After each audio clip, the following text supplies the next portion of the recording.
Trois invités avec nous chaque soir en plateau pour décrypter les mouvements de la planète marché. Alexandre Baradez est avec nous ce soir, chef analyste chez IG. Bonsoir Alexandre. Bonsoir. Merci d'être là. Merci à David Calfon de nous accompagner également ce soir. Bonsoir David. Bonsoir Vous êtes le président de Sanso IS et Olivier de Béranger avec nous également ce soir en plateau. Bonsoir Olivier. Bonsoir. Merci d'être là. Vous êtes directeur général délégué et directeur de la gestion de la financière de l'Échiquier. Après 300 points de base de hausse de taux de la Réserve fédérale américaine depuis le mois de mars, les États-Unis connaissent leur plus fort niveau d'inflation. Si on prend, je le disais, comme référence, en tout cas, l'inflation cœur sous-jacente qui atteint 6,6% sur un an au mois de septembre. Oui, et c'est étonnant parce que les prévisionnistes ne s'y attendaient pas. Et quand on regarde dans le détail, on voit qu'on a de nombreux secteurs qui sont en hausse sur le mois et sur l'année. Et essentiellement, non pas à cause de pression des matières premières, mais à cause de pression salariale. Alors, dans les 6,6, il y a une grosse part de logement qui peut être un peu qualifiée de lagging, puisque c'est un peu les hausses précédentes qui se matérialisent aujourd'hui, mais il y a beaucoup de services où simplement les prix ont augmenté à cause des coûts salariaux. Et ça remet un peu en question la thèse du marché, qui était justement qu'on était à un pic d'inflation. Alors, c'est vrai que le niveau corps est en hausse, mais moi je parlerais plutôt de plateau, c'est qu'on voit qu'on ne redescend pas. En tout cas, on met du temps à redescendre. Et le scénario de marché qui était que la Fed remonte ses taux de 75 BP à la fin du mois, puis elle est sans doute 50 BP à la fin d'année, et puis une petite dernière de 25 en début d'année prochaine, paraît un peu mis en difficulté par ce chiffre qui est vraiment important. Cela dit, 6,6, n'oubliez pas que si la Fed monte ses taux de 75, de 50 et de 25, on est à 4,5, 4,75. On n'est plus si loin du niveau d'inflation, si tant est qu'elle finisse par baisser un jour. Le travail qu'il y a à faire en Europe est bien supérieur si on compare. Donc oui, un mauvais chiffre, oui, une mauvaise surprise et une mauvaise impression que l'inflation est en train de se répandre dans de nombreux secteurs. Mais après, quand même, la Fed agit vite, agit fort, et elle est probablement un peu moins behind the curve qu'elle ne l'était. D'ailleurs, le marché des taux, une fois de plus, a été volatile et les taux sont plutôt tendus, mais je dirais pas plus qu'une journée normale. Vous savez, en ce moment, la volatilité, le move est extrême. J'ai vérifié pour vous, Grégoire, avant de venir. Le move est à 160, nouveau record. 160, c'est environ 20 points de plus que lors du crack de 1994 sur l'obligataire. On avait fait 140 au plus haut. Donc là, on est à 160. 160, ça veut dire quoi ? Ça veut dire que tous les jours, dans les jours qui viennent et les mois qui viennent, le marché s'attend à ce qu'il y ait au moins un mouvement d'une dizaine de BP sur le 10 ans américain. C'est quand même des mouvements importants et des mouvements qu'on a rarement vus puisqu'on est sur un pic historique. On était monté jusqu'à 200 en 2009 sur le move. Donc, un stress sur le marché obligataire qui d'ailleurs se transfère sur la liquidité. La liquidité du marché obligataire est plutôt faible en ce moment. C'est vrai aux États-Unis, c'est encore plus vrai en Europe, où la plupart des indicateurs de liquidité, de profondeur de marché sont faibles, que vous vouliez vendre ou que vous vouliez acheter. Si vous voulez acheter un portefeuille important d'obligations aujourd'hui, alors que vous avez l'impression que tout le monde veut en vendre, c'est pas si simple en fait. Donc un marché très tendu, et la raison, vous l'avez cité dans votre question, c'est l'inflation qui ne baisse pas. Il n'y a pas eu de pic d'inflation. Pour l'instant, c'est un plateau. Et donc, ça veut dire... Parce que ces histoires de liquidité, ça devient quand même central aujourd'hui dans l'évaluation des risques de marché. Toutes les banques centrales regardent ça de très très près. Quand on parle de marché obligataire, on parle de marché qu'on compte en trillions, voire en dizaines de trillions de dollars. C'est toujours difficile d'imaginer qu'il ne puisse pas y avoir de liquidité sur des marchés qui ont une taille gigantesque, qui sont les plus gros marchés du monde. Mais vous dites, en fait... Il n'y a plus d'échanges. Chacun garde ses positions. Il y a peu d'échanges. Et il n'y a même plus de spéculation active, d'une certaine manière. Et puis, un des gros animateurs de la liquidité, c'était les banques centrales, qui, a priori, sont plutôt en train de vendre aux États-Unis, mais on va dire timidement, n'ont pas encore commencé en Europe. Donc, on a cette impression que la stabilité financière pourrait être menacée par un manque de liquidité sur le marché obligataire. Et d'ailleurs, si vous lisez bien ce que plusieurs membres de la Fed ont déclaré cette semaine, ils parlent du problème de liquidité sur les marchés obligataires. Et ça, sans préjuger de ce qui pourrait se passer dans les semaines ou les mois qui viennent, c'est quand même des informations qui ne sont pas à laisser de côté. Ça veut dire que même si le combat premier, c'est l'inflation, L'idée, quand même, c'est de ne pas casser la stabilité financière en créant ou en n'aidant pas à fluidifier la liquidité sur les marchés obligataires secondaires, surtout quand on sait que les primaires, donc les émissions en 2023, vont être gigantesques. Oui. Pour les États souverains. Pour les États souverains. Notamment, bien sûr, on pourrait y revenir, mais effectivement, c'est toujours impressionnant à propos de liquidité. La petite anecdote du moment, c'est que sur le marché japonais des obligations souveraines, ça fait plusieurs jours qu'il n'y a aucun trade, qu'il n'y a aucun échange constaté, ou quasiment aucun échange sur un marché de 17 trillions de dollars. Effectivement, aucune transaction constatée, mais alors le marché japonais garde une caractéristique importante. Si vous vous souvenez, il y avait 18 000 milliards d'obligations dans le monde qui étaient à taux négatif. Il n'en reste plus que le montant du marché japonais qui est à taux négatif. Tous les autres sont repassés à taux positif. Alexandre, revenons peut-être sur l'inflation américaine, la réaction de marché. Ça a créé quand même un peu de volatilité. Et bon, on a vu d'ailleurs le marché action réagir tout de suite à la baisse. Et puis finalement, pour l'Europe, en tout cas, ça se termine un peu mieux. Oui, même la volatilité, elle n'a pas explosé. Sur les actions. Sur les actions, elle est restée collée à 33. C'est la zone à laquelle elle évolue depuis des jours.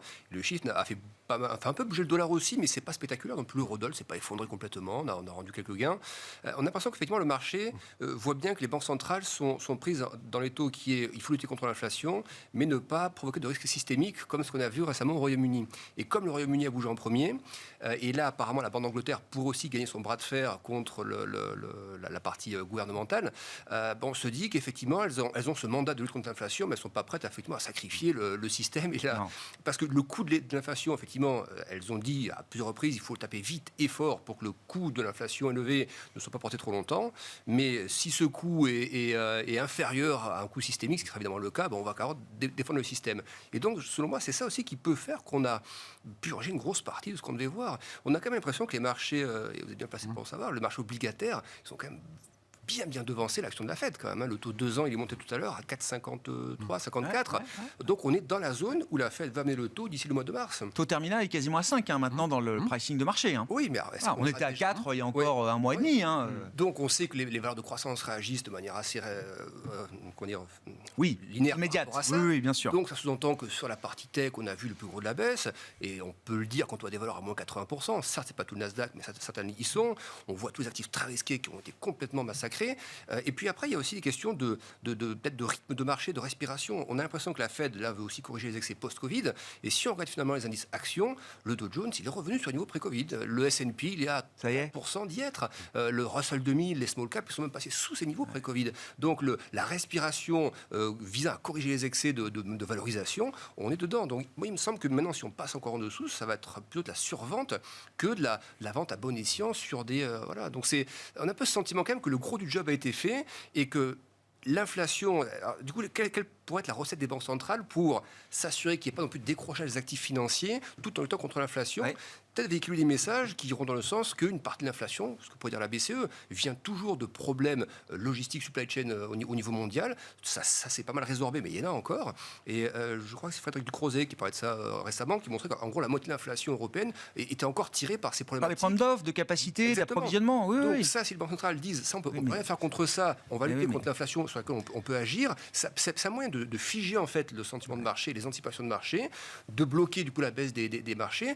Et sachant que tout ce qui est emmagasiné comme hausse de taux, quand vous voyez des taux à 30 ans US à plus de 7%, c'est castrateur comme taux. Donc, à un moment donné, tout ce qui a été mis en place, ça va produire ses effets dans les mois à venir. Donc, il me semble que le jeu dangereux, c'est effectivement pour la Fed de muscler encore sa rhétorique, alors que ce qu'elle a mis en place, normalement, est de nature sur la durée, à provoquer ce ralentissement des prix. Et il y a plein de facteurs en amont qu'on voit sur les prix de Chine ou autres, qui montrent que ça va ralentir. Donc, il y a un plateau qu'il faut arriver à installer. Le danger serait d'aller un peu au-delà de ce plateau, je pense.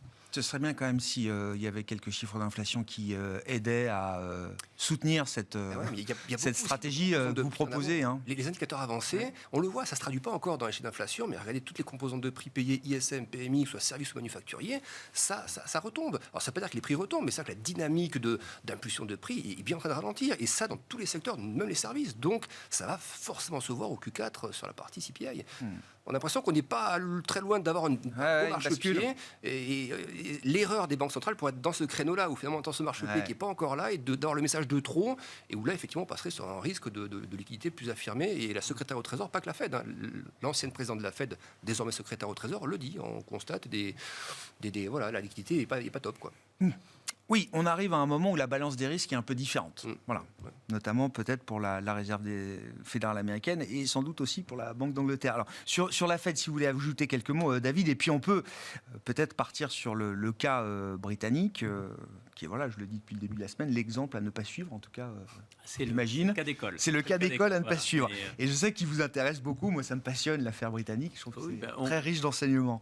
Deux mots sur la Fed. Ouais. Généralement, pour que le cycle de durcissement de politique monétaire se termine, généralement, ça se termine avec des taux de la Fed qui passent au-dessus du taux de l'inflation. Ouais. Alors, on ne sait pas où ça va se passer. On espère que ça ne va pas se passer à 6,5% et qu'il y aura effectivement un repli de l'inflation, une poursuite de la hausse des taux de la Fed et que tout ça va se normaliser. Effectivement, le dilemme, il est exactement là où, sur l'exemple britannique, c'est le rappel à l'ordre des marchés obligataires. C'est quand même la fameuse expression, les bond vigilance.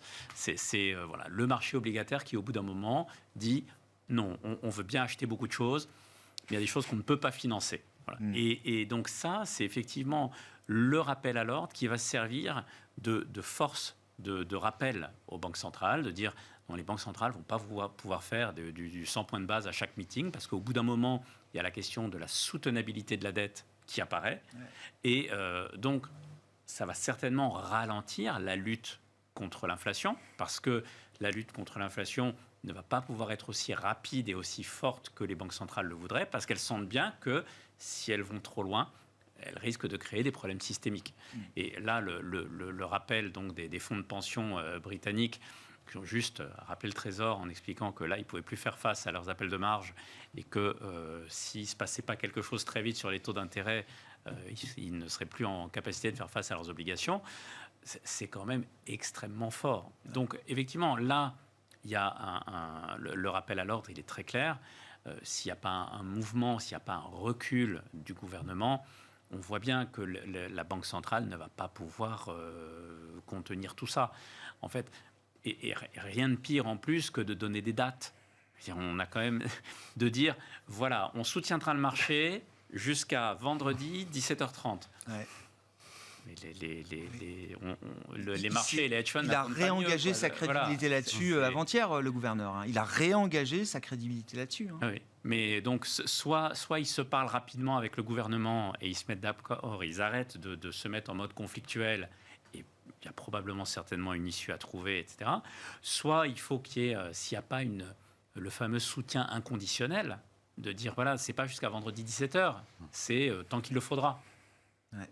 Mais est-ce que la Banque centrale est prête à faire ça ? C'est pas du tout évident. Hein. Vu le niveau de confrontation que chacun a accepté jusqu'à présent, que ce soit la Banque d'Angleterre et le gouvernement de Liz Truss, comment on se parle ? Parce que je crois, j'ai jamais vu dans un pays développé du G7, un bras de fer aussi tendu entre un gouvernement et une banque centrale. Mais ça devient même presque personnel. Entre le chancelier de l'Échiquier, le gouverneur de la Banque d'Angleterre, le chancelier indiquant que s'il y a des problèmes au lendemain du 14 octobre, ce sera la faute du gouverneur de sa banque centrale, de la Banque d'Angleterre. C'est quand même... voilà, on en plaisante entre nous. Mais on en plaisantait en disant que... C'est des situations qu'on retrouve dans des pays émergents, d'habitude. Exactement. On en plaisantait en disant que ce genre de dialogue, c'était généralement le dialogue qu'il y avait entre Erdogan et sa banque centrale. Ouais. On en est là. Ouais. Donc, effectivement, c'est pas du tout au niveau et à la hauteur d'une économie comme l'économie anglaise. Bon, maintenant, je pense qu'il y aura quand même un principe de réalité. Voilà, parce que les fonds de pension, ça touche tout le monde. Hein, donc, c'est la retraite des Britanniques, c'est la retraite bien sûr. De tous les Britanniques, de l'ensemble des Britanniques. Donc, je ne pense pas que ni le gouvernement ni la Banque centrale auront envie de voir ça arriver. Donc, la question étant de savoir quel est celui qui a le moins envie de voir la situation déraper. Ouais. Non, mais c'est un sujet, en tous les cas, qui est riche d'enseignements pour l'avenir, surtout pour la zone euro. Et d'ailleurs, on voit bien que la zone euro, avec le mécanisme pour lutter contre la fragmentation du marché, on est quand même en train de parler d'emprunts au niveau de la zone euro, donc d'emprunts mutuels, collectifs. C'est finalement la meilleure des solutions. Exactement. Parce que, en fait, sinon, les marchés agissent toujours de la même manière. On peut se reporter à la crise des devises asiatiques, etc. Les marchés, ils attaquent un par un. Donc, on peut se faire toute la série. On commence par le UK, demain c'est l'Italie, après c'est l'Espagne. Voilà. Donc, oui, on peut discuter toute la journée de oui, mais ici c'est différent, les problèmes ne sont pas les mêmes. La punition, elle reste la même. C'est exactement la même. Donc, quand il y a trop de déficit à financer, que les taux sont trop hauts et qu'on n'arrive pas à rembourser, que le marché juge qu'il y a un problème de soutenabilité de la dette, la sanction, elle est quasi immédiate. Olivier, quand Andrew Bailey dit donc avant-hier au fonds de pension « Get this done », de quoi il parle ? Non mais enfin, ça fait 10 jours que le programme, 2 semaines quasiment que le programme court, et 3 jours avant la deadline, il réaffirme la deadline. Get this done. Qu'est-ce que ça veut dire ? Le Get this done, il répondait aux rumeurs qui venaient des marchés asiatiques, comme quoi il pourrait prolonger ce vendredi 17h. Bien sûr. Donc il répondait à ça. Donc en fait, manifestement, il a voulu dire non, mais je vous rappelle qu'on a fait cette émission hier, on disait que Liz Truss était droite dans ses bottes et ne reculerait sur rien. Là, il semblerait qu'elle est en train de faire un demi-tour. Donc, je pense qu'on ne comprend pas trop les tenants et les aboutissants. C'est un jeu qui paraît extrêmement dangereux, mais je reconnais tout à fait que c'est quand même un avertissement pour la zone euro, pour l'instant sans frais, pour l'instant sans dégâts, mais enfin sans dégâts oui et non, parce que la volatilité était déjà là, et le jour où la volatilité est rentrée sur le marché des guildes, ça a contaminé tout le monde. Donc il y a quand même quelque chose. Il y a eu des effets de contagion. Il y a des effets de contagion, mais je pense que ça veut bien dire qu'il faut se tenir prêt à, si comme le disait David, domino après domino, les marchés testent les différents programmes. C'est sûr qu'il vaut mieux avoir un programme sans limite, sans date de fin et sans trop d'explications sur ce qu'on achète et ce qu'on vend, plutôt que dire exactement ce qu'on va faire. Ouais, enfin bon, là, une semaine avant, ils étaient en train de préparer le QT. Enfin, je veux dire, il faut quand même que le programme soit cadré dans le temps, parce que l'objectif, ça reste aussi la lutte contre l'inflation. C'est assez incompréhensible. C'est assez incompréhensible. Je rappelle toujours qu'on dit qu'entre la bêtise et Machiavel, il faut généralement privilégier la première. Là, je pense qu'on est dans ce cas-là. Et la situation de la zone euro, alors c'est intéressant, parce qu'en relatif, évidemment, on se compare britannique et on se trouve mieux, mais dans l'absolu, c'est une situation qui peut dériver à ce point-là, parce que David le rappelait, la BCE, et elle a été visionnaire de ce point de vue-là. Dès juillet, elle annonce et elle met en place un programme qui doit permettre de gérer un risque pour la stabilité financière en Europe. L'idée de la mutualisation de nouvelles dettes, là aussi, rien n'est confirmé, personne ne veut l'assumer aujourd'hui officiellement, mais on sait bien que c'est quand même une arme nucléaire budgétaire qui doit normalement calmer tout le monde à un moment. Oui, alors on revient sur l'erreur initiale dont on avait parlé déjà il y a plus d'1 an, que c'était une erreur de ne pas commencer la hausse des taux avant d'arrêter le QI. Le QI. Ouais. On est en plein dedans. On est en plein dans cette erreur de dire il y a 2 problèmes différents. Il y a la liquidité, la forme de la courbe d'une part, et le niveau des taux qui combat l'inflation d'autre part. Donc on est dans le cas d'école de cette erreur qui a été faite par la plupart des banques centrales. Après, on commence à être sur des niveaux de taux en zone euro qui commencent à être un peu inquiétants de mon point de vue. On s'approche des 2,5 en Allemagne, des 3 en France, des 3,5 en Espagne, des 5 en Italie. On aura du mal à supporter 50 ou 100 BP de points de base de plus avec le programme d'émissions qu'on a l'année prochaine dans l'ensemble de la zone euro, qu'elle soit mutualisée ou pas. Le taux moyen en Europe, il doit être à 3,20 aujourd'hui. S'il était à 4,20, c'est pas la même histoire, notamment pour... L'intérêt mutualisé serait déjà moins intéressant. Moins intéressant. Donc, pour moi, on est assez proche des niveaux de souffrance extrême et... peut-être pas parler de crise systémique, mais de niveau où là, ça commencerait à paniquer dans les banques centrales. Je pense qu'on a utilisé cette phrase régulièrement depuis quelques semaines. Les marchés arrêtent de paniquer quand les banques centrales paniquent. Là, on n'en est pas là. Non. Mais c'est vrai qu'on est proche de niveaux qui, moins, commencent à m'inquiéter. C'est les niveaux absolus par rapport aux rentrées fiscales d'une part et aux émissions budgétaires d'autre part. Ouais. Donc les émissions nettes, elles sont évaluées à 400 milliards l'an prochain, chiffre qui a été communiqué par Bank of America. Mais enfin, j'ai envie de dire, c'est que le début. Sans doute qu'on terminera avec plus de 400 milliards d'émissions en 2023. En 2024 non plus, ça va continuer dans les années qui viennent. Donc on est quand même sur un moment où on a l'exemple anglais, il faut quand même faire attention.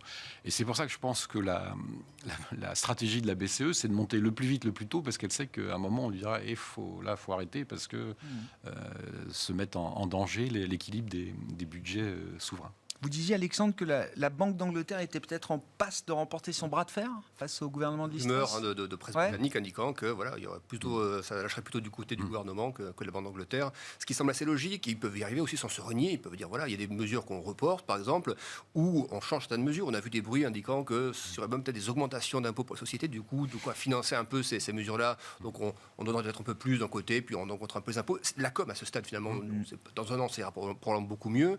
Donc à ce stade, c'est la com qui compte. Le gouvernement peut s'en tirer avec de la com aussi. Après, ce qui est intéressant de voir, c'est que ce qui s'est passé effectivement sur le marché britannique, c'est vrai qu'on regardait jusqu'à présent beaucoup la partie Fed par la partie pivot. Et on s'est rendu compte que ce qui se passait au niveau du Royaume-Uni influençait tous les autres marchés. Et ça, je trouve ça pas mal parce que ça veut aussi dire que la Fed n'apporte pas du coup toute cette responsabilité d'assurer la stabilité du marché obligataire mondial. Et on voit que Christine Lagarde a indiqué qu'il fallait effectivement une coordination entre les banques centrales. Et ce message a été relayé aujourd'hui par le FMI. De quoi elle parle? Qu'est-ce que ça veut dire coordination entre banques centrales? Ça peut venir, par exemple, du fait que un des problèmes qu'a eu le Japon, c'est que le dollar monte très très vite, nécessitant une intervention de la part de la Banque du Japon.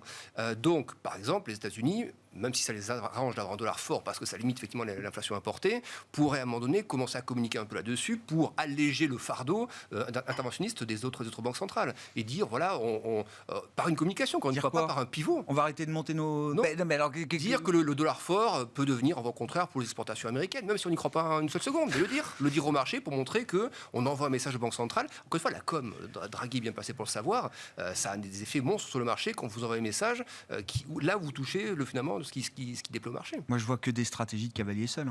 Enfin, j'ai pas l'impression de voir quelle. Alors, évidemment, il y a tout le monde monte ses taux en même temps. Oui, donc, on se dit, tiens, mais j'ai pas l'impression que. Oui, mais est-ce que ce serait dans l'intérêt des États-Unis, par exemple, au moment où il y a en plus ce contexte géopolitique qui est particulièrement tendu, d'avoir des zones qui s'affaissent complètement? Le Royaume-Uni, qui est un vrai allié dans la lutte contre la guerre en Ukraine, de voir le Royaume-Uni sombrer dans une crise politique, financière, d'avoir l'Europe qui embraye la avec des spreads qui s'écartent complètement. Je suis pas convaincu que d'un point de vue stratégie, même géopolitique, ce soit le bon timing pour le faire. Est-ce que les deux vont pas se rejoindre à un moment donné, même si les politiques monétaires sont indépendantes ou autres?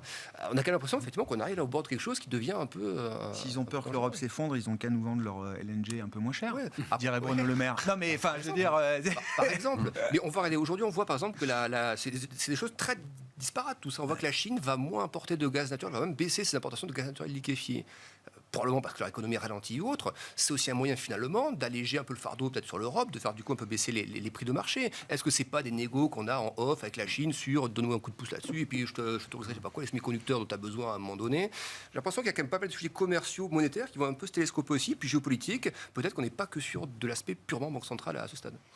Si on parle d'investissement, peut-être David, si vous avez des commentaires, mais là, on gagne plus de 1% finalement en clôture ce soir en Europe. Non mais on est proche de revenir sur les points bas à chaque fois. On refait des points bas, mais vraiment au point près. Mais derrière, on sent bien que le marché n'a pas envie de lancer tout de suite une nouvelle vague de baisse en dessous des points bas qu'on a déjà marqués cette année.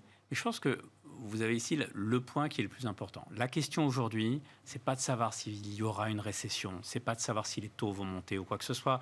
Là-dessus, je pense que le débat il est assez clairement joué.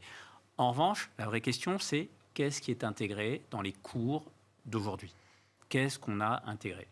Et on peut prendre classe d'actifs par classe d'actifs, mais si on prend les marchés actions, on peut se servir du passé comme guide, toujours une petite estimation, mais en moyenne, quand il y a une récession, les marchés, le drawdown des marchés, entre le point haut et le point bas, en moyenne, on est autour de moins 35, moins 37% aux États-Unis. Mais il y a une dispersion qui est assez forte. Et vous avez les points extrêmes, donc le maximum c'était en 2008, moins 55. Donc ça veut dire que quand on est aujourd'hui à moins 25, on a déjà intégré pas mal de choses. Ouais. Si on le regarde d'un point de vue un peu plus micro, en disant, tiens, on va regarder les bénéfices des entreprises, on va regarder un petit peu les estimés, on entend beaucoup de stratégistes qui disent, oui, les analystes n'ont pas révisé à la baisse les résultats. En fait, c'est faux. En agrégé, oui, le marché attend encore au troisième trimestre 4% de croissance sur un an, donc Q3 par rapport au Q3 de l'année dernière, plus 4% en général.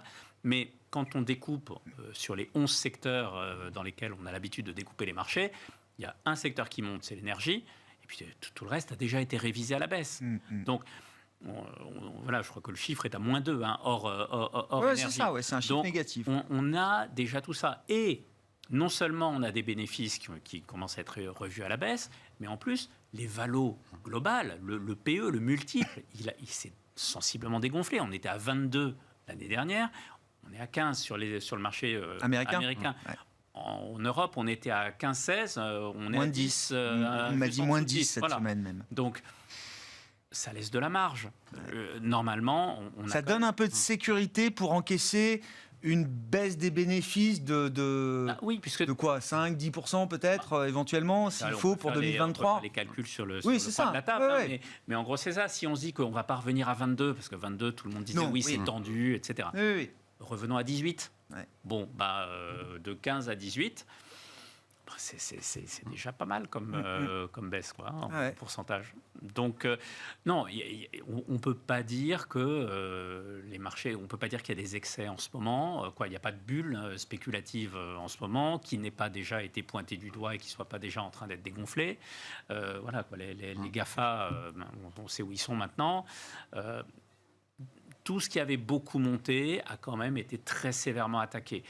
Après, vous regardez le sentiment, c'est la bérésina. Il n'y a pas une seule personne optimiste. Mais une fois qu'on a dit ça, David, pourquoi personne n'y va ? Vous dites l'indicateur de sentiment il est au plus bas. Normalement, c'est contrariant. Oui. Les valos appellent normalement des décisions d'investissement. Grégoire, ça explique déjà pourquoi on ne va pas plus bas. C'est qu'il y a déjà énormément de gens qui sont négatifs. Vous m'avez demandé au début pourquoi est-ce qu'on ne va pas plus bas. Oui. Alors maintenant, après en revanche, je pense qu'il ne faudrait pas grand-chose pour qu'on ait un rebond assez significatif. Il faudrait qu'on ait un peu, peut-être de visibilité de la part du discours des entreprises. Je ne sais pas si elles s'aventureront dès ce trimestre-là pour dire que finalement tout va bien. Donc on n'attend pas grand-chose. Sur les chiffres de l'inflation, on sait que ce sont des chiffres qui ont beaucoup d'inertie, notamment avec la fameuse composante immobilier qui est révisée par 12e chaque mois. Donc, on sait qu'il faut, avant que ça se voie, il faut qu'il y ait au moins 6 mois qui passent pour qu'on ait un impact fort là-dessus. On peut le calculer, on va se retrouver quelque part entre début d'année 2023 et mars. Par là que ça se passe. Et le sujet, c'est est-ce que le marché va anticiper un peu ou pas. Donc, où est-ce qu'on veut être comme Saint-Thomas désormais, le devoir, etc. Mais globalement, on n'est plus du tout sur le sujet de vendre. Le sujet, c'est... On n'est plus un an en arrière, quoi. Voilà, le sujet, c'est quand est-ce qu'on rachète. Je crois que le prochain moment, il est là. Je pense que si on en parle généralement, tout le monde est un peu dans cette optique-là. À quel moment on commence à faire la chasse aux bonnes affaires ? Probablement encore un petit peu tôt. Mais en tous les cas, c'est plus le moment d'appuyer sur le marché. Que dit l'analyse technique là par rapport à ça, Alexandre ? Déjà, pour revenir sur les multiples, il y a des multiples, les multiples forward, donc les forward PE, donc les PE à venir. Si on prend les small cap, on est sur des niveaux de multiples des années 90. Donc là, pour le coup, déjà, on disait tout à l'heure, c'est un indice qui est tombé. Vous prenez sur les grosses trendlines, sur tous les creux post-rallye des subprimes, on revient au contact d'une trendline, donc on revient au centre du terrain finalement, avec des multiples qui sont plus bas de 30 ans. Effectivement, ça laisse de la place pour des mauvaises surprises sur les publications. Après, le risque qu'on a, quand on est sur des niveaux vraiment très propres, là, sur les small caps, c'est très très propre. On est pile sur des niveaux très très denses. Idem pour le CAC d'ailleurs. Le CAC hors dividende, il y a toute une densité de niveaux techniques entre 5006 et 5008. C'est ce qu'on travaille depuis quelques jours, quelques semaines même. Donc typiquement sur le truc, il suffit qu'il y ait une mauvaise nouvelle, vous passez au travers. Mais ce que je disais tout à l'heure, ça ressemble plus à de la survente, de l'excès de spéculation. Voilà. Je pense que beaucoup ne chercheront pas. Il n'y a pas de relais derrière, il n'y a pas de relais à la baisse supplémentaire. Voilà, exactement. Il n'y aura pas de moulin, je trouve, d'eau dans le moulin des vendeurs à découvert à ce moment-là. Et ça peut être la chasse aux bonnes affaires si on passe en dessous. Et il n'est même pas certain qu'on capitule. Moi, je verrais bien, dans la logique de ce qu'on disait par rapport aux taux, qu'on pourrait commencer à installer les taux sur un régime de plateau, pas tant le pivot de la Fed, mais installer les taux dans un régime de plateau. Ça veut donc dire un régime de creux un peu large sur les indices, où on peut avoir effectivement des shoots de 7-8%, et puis on retrace, et puis on reprend 7-8%, et où finalement le marché consolide, bâtit son support, et après, détente géopolitique, inflation qui enflue plus fortement l'année prochaine, et puis on repart. Mais j'ai l'impression que la fin du marché ressemblera à ça. Un V-bottom, il y a pas lieu de considérer ça. Même s'il y avait un pivot géopolitique, certains pensent que ça peut peut-être arriver avant le pivot des banques centrales. Bon, ça faut voir. Mais s'il y avait ou les deux à peu près au même moment, je pense pas qu'on puisse repartir tout de suite parce qu'effectivement, l'inflation est sticky, quoi. C'est collant, et on voit pas comment on va retomber tout de suite. Donc, plutôt espérer un espèce d'atterrissage. Mais du coup, on a quand même fait le plus gros de la baisse. Et moi, je pense que si on regarde les niveaux techniques purs, on parlait du S&P tout à l'heure, si on gonfle le truc, c'est 5 à 10% max de baisse de plus. Ça me semble déjà. Donc c'est pas non plus délirant, quoi, qu'on a déjà pris 30 ou 35 et selon des indices même plus de 40. Il me semble qu'on a ce risque-là d'un point de vue technique en tout cas de 5% de plus. Olivier, normalement, encore une fois, en reprenant les indicateurs de valo, de sentiment, normalement, c'est décision d'investissement. Ah bah oui, tout de normalement, suite, on arrive dans des zones où il faut commencer à déployer du capital si on n'était pas investi. Le problème, c'est que tout le monde était investi. Le TINA des 3 dernières années a fait que les taux d'investissement en actions sont assez élevés. Et il y a une grosse différence entre le moral des investisseurs qui est très faible et leur taux d'investissement réel qui est plutôt élevé. Et en gros, si vous prenez pour 100 € qui a été souscrit dans les actions mondiales depuis le gros rallye, il y en a, mettons, une vingtaine, et je pense que j'exagère, qui sont sortis. Donc il y a eu assez peu de sorties.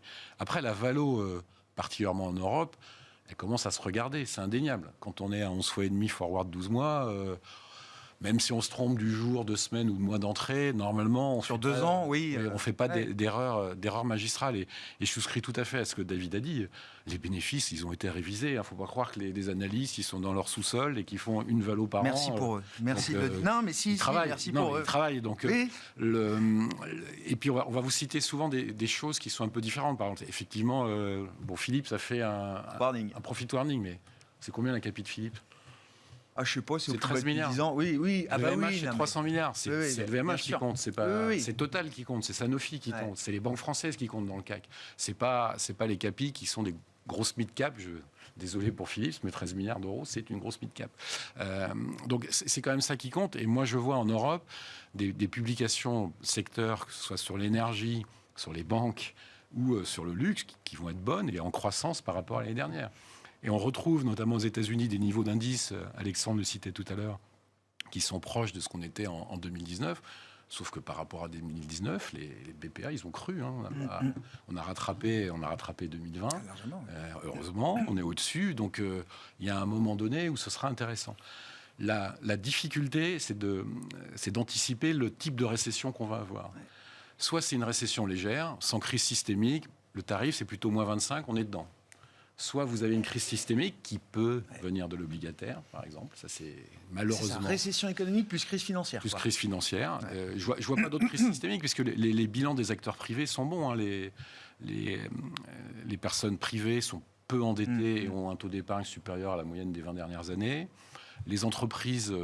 on trouvera toujours une banque ou une entreprise qui est trop endettée, mais globalement, c'est assez raisonnable. Et maillon toujours contaminant des crises financières, les banques commerciales sont en pleine forme, presque en trop bonne forme, particulièrement en Europe. Donc, au niveau des résultats, on commence à entendre des taxes sur les super-profits sur les banques. Ça ne ressemble pas à une récession dramatique avec des taux de chômage qui explosent et autres. Donc, si on est dans le cadre d'une récession technique, on parle de moins 0,4, moins 0,7 en Allemagne l'année prochaine. Voilà, on a fait quand même une très grande partie du mouvement. Les banques, du coup, il faut y revenir là. Vous étiez... au moment de la guerre, il fallait en sortir. C'est ce que vous nous disiez, Olivier. Est-ce que là, avec Alors, on s'était vu le début septembre. On avait dit il faut y revenir. Alors, depuis début septembre, le marché a fait moins 7, les banques moins 2. Bon, on a perdu un peu d'argent, mais en relatif, c'est acceptable. Et je pense vraiment qu'il faut regarder le secteur bancaire européen commercial, qui, notamment pour les meilleurs acteurs, dont certains français, ont des bilans solides, des RWA qui ont vraiment baissé, des ratios de capitalisation qui sont au plus haut, des taux de liquidité. Et là encore, quand on reparle de crise systémique, les crises systémiques bancaires, elles viennent toujours d'un problème de liquidité. Et là, il n'y a aucun problème de liquidité. On peut parler de... Merci la réglementation. Merci la réglementation, merci BAL 2, 3, 4, 5. Voilà, donc il n'y a pas de sujet de ce côté-là. Donc moi, je pense que c'est un secteur à regarder de près. Et je pense que c'est un secteur qui, en 2022, voire même en 2023, sera accrétif pour les résultats des indices en Europe. Oui, ça donne l'idée quand même d'un cycle d'investissement qui pourrait être très différent de ce qu'on a connu. Oui, mais avec des vraies opportunités. Moi, j'ai l'impression que c'est les secteurs, l'immobilier, par exemple, côté en Europe. C'est quoi, moins 40 là 70% de baisse. Ah oui, 70%. J'ai l'impression que ils ont tout intégré quasiment ce qui va arriver, c'est un marché immobilier qui va se tasser, replier autre. C'est des niveaux de 2011. Donc il n'y a pas besoin d'attendre d'être en récession. Moi j'entends beaucoup, oui, mais les marchés marquent leur point bas quand on est en récession. Il faut qu'on y soit. Si tout le monde pense la même chose. Ouais, je comprends. Non, mais bien sûr, l'histoire n'est pas forcément la même à chaque fois. Hein. Je short encore l'immobilier côté européen. Ouais. Le risque de se faire squeezer est absolument gigantesque. Et puis la fenêtre d'entrée, c'est effectivement qu'on ne soit pas un mois après ou 2 mois après, ça c'est effectivement, on ne peut pas lire à l'avenir à très court terme, mais c'est des niveaux d'entrée à moyen terme qui sont forcément opportuns. Donc ce genre de secteurs-là qui sont pas ratés. Même la partie, vous avez la tech, je trouve la tech européenne par exemple, qui est déjà moins chère que la tech américaine, les taux sont passés par là. Enfin, il y a déjà des secteurs qui commencent à devenir attrayants dès maintenant. Là. David, alors sur la partie action, est-ce qu'il y a des choix ou sectoriels ou de style à faire? Effectivement, hein, quand on parle des banques, de l'immobilier, c'est pas du tout ce qu'on mettait en avant dans les portefeuilles depuis 10 ans, en tout cas sur le cycle précédent. Est-ce que vous êtes prêts, vous aussi, à balayer totalement les convictions qu'il fallait avoir pendant 10 ans pour remettre des stratégies différentes en place de ce point de vue-là? Je pense que les portefeuilles les plus équilibrés seront les meilleurs, parce que le côté croissance se fait heurter par la remontée des taux d'intérêt. Donc ça, ça a été démontré, on l'a déjà vécu. Est-ce que c'est la fin ou non? Moi, j'entends des gens qui me disent si on est en récession, la croissance va devenir rare, donc revenons sur les valeurs de croissance. Bon, peut-être, mais ça demande à voir, à être confirmé. Et puis, j'ai envie de dire que le gros cycle, le méga cycle de surperformance des valeurs de croissance, il n'a pas été vraiment corrigé. Hein. Donc, on reste quand même avec des valeurs de croissance qui, par rapport aux valeurs décotées, sont encore plutôt bien valorisées malgré la baisse qu'on a eue. Donc, après, se mettre du côté valeurs décotées, donc le style value complètement compliqué aussi, parce que ça exige une certaine cyclicité, ça exige un certain dynamisme économique qu'on ne voit pas encore. Donc là, je pense qu'on est vraiment dans la phase de marché où il faut être vraiment dans un style qu'on appelle blend dans le jargon, c'est-à-dire vraiment un peu neutralisé. On n'a plus de biais valeur de croissance, on n'a pas encore de biais value pur, et on reste sur ça. C'est ça qui va être des positions qui vont être finalement faciles à tenir. C'est des portefeuilles bien équilibrés et sans trop de biais, de style. Oui, je comprends. Avant les actions, est-ce que le crédit est déjà redevenu beaucoup plus intéressant aujourd'hui? Ah oui, alors là, c'est vraiment le... Non, mais c'est le cri du cœur. Oui, mais si. En fait, on devrait commencer avec ça. Il faut que on aurait dû commencer avec ça. Oui, mais Smart Crédit, je vais rebaptiser l'émission. Non, mais on regardait avec un de mes collègues... mais c'est des marchés tellement plus gros, en fait. Tout à l'heure, on regardait Forestia 2025... On a dépassé les 7,5% de rendement. D'accord. C'est du bon high yield, Forestia? J'ai pas la notation. C'est ça, mais c'est le haut du high yield. Voilà, c'est ça. C'est exactement. C'est du haut rendement de qualité. Voilà, exactement. Et voilà. Et nous, on a regardé sur les portefeuilles qu'on a, on aime bien les échéances courtes. Hein, donc sur échéance 2024, par là, il y a des taux de rendement qui sont 6,5%, 7%. Alors, on a une courbe du crédit qui est assez plate. Hein. Ça veut dire que ce n'est pas la peine d'aller chercher du 2028, 2029, etc. On a quasiment le même rendement sur du 2024. Donc voilà, quoi. On a de la visibilité, on sait que les boîtes ont du cash pour rembourser. Il n'y a pas de question de mur de la dette comme on en avait en 2008, où là, il y avait vraiment un mur à rembourser en 2009. Donc là, c'est vraiment pour nous la classe d'actifs, le sweet spot. En fait, hein, voilà. Exactement, c'est ça. L'opportunité d'investissement avec de la visibilité, elle est là. Je vous vois acquiescer, évidemment. Je confirme, nous, on est passé très optimiste sur le crédit dès début juillet. Et finalement, avec le portage et les taux que David citait à l'instant, on est flat, voire même légèrement positif. Hein, si on a acheté du 7 de coupon début juillet, malgré la hausse des taux et malgré l'écartement des spreads, on est en total return positif. Et puis, si on se rappelle 2008-2009, le marché du crédit corporate, il s'est stabilisé en novembre 2008. D'accord. Marché action attendu mars 2009 pour rebondir. Ouais. C'est une d'espoir. Non, évidemment. C'est la classe d'actifs à suivre. Peut-être pas, mais ça rime. Hein. La classe d'actifs à suivre, la classe d'actifs crédit. Merci à vous trois. Oui, Alexandre. 5 secondes. Oui, Non, géographiquement aussi, peut-être que la Chine ou les émergents, si on constate que les taux US ont fait beaucoup de chemin le dollar aussi, on peut commencer à leur nier un petit peu. Il faut des signaux quand même, hein. Il faut déjà un petit rebond de 7-8% sur les émergents, mais si on commence à voir ça, quand des taux qui plafonnent un peu, un dollar qui reflue, ça peut être le début de...